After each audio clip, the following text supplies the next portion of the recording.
కైలాసపురం శాంతినగర్లో ఒక పెద్ద సుదినం, పర్వదినం, ఆనందదాయకమైన దినం. ఎందువల్లంటే మరి పూర్వం ఒక రామాలయం ఉండేది. ఆ రామాలయాన్ని మామూలుగా బాగా పట్టుకుని ఉంటే తీసి మళ్ళీ కొత్తగా నిర్మించాలని చెప్పేసి ఈ గ్రామ తాలూకా పెద్దలందరూ కూడా నిర్ణయించడం జరిగింది. ఆ మేరకు అందరూ ఒక కమిటీ వేసి ఆ కమిటీలో ట్రస్ట్ బోర్డ్ చైర్మన్ గా గండి రాంబాబు గారు, అలాగే మరి ఈ కాలనీ ప్రెసిడెంట్ నరసింహరావు గారు, మిగతా సభ్యులందరూ కూడా ట్రస్ట్ 22 మంది ఉన్నారు.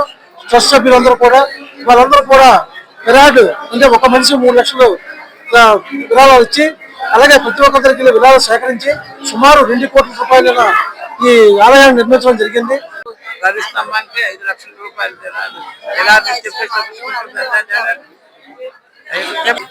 చెప్తే అనుగ్రహం వల్ల మేము ఈరోజు ధ్వజస్తంభంకి 5 లక్షలు విరాళంగా ఇచ్చాము. 3 మంది దాతలు, ఒకరు కాదు, ఇద్దరు కాదు, 20 మంది 30 మంది దాతలు అందరూ కూడా ఆ రాముల వారి దయ వల్ల అందరూ తోచినంత దానాలు అందరూ ఇచ్చారు. నల్ల సాయం, ఇటుక, పిక్క, సిమెంట్ ఎవరికి తోచింది వాళ్ళు ఇచ్చారు. జై శ్రీరామ్. అడుగు పెట్టి ఆ రోజు నుంచి రాముడు, లక్ష్మణ, ఆంజనేయ స్వామితో సమేత శ్రీనివాస వేడుకొండవాడు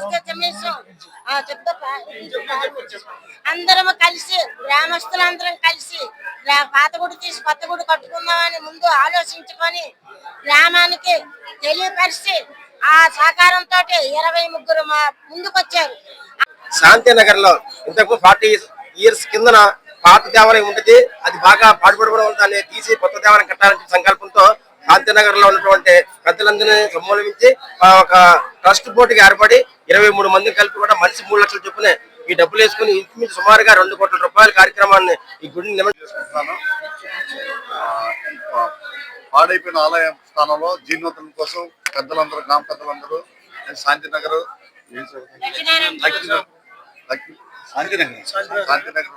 సభ్యులు, గణేష్ సేవా సంఘం సభ్యుల వారు కలిపి నిర్మించిన పాత ఆలయాన్ని ఈ జీర్ణోద్ధరణ భాగంలో పెద్దల సహకారంతో పూర్తి చేసాం. సకాలంలో 1.5 years లో చేసాం.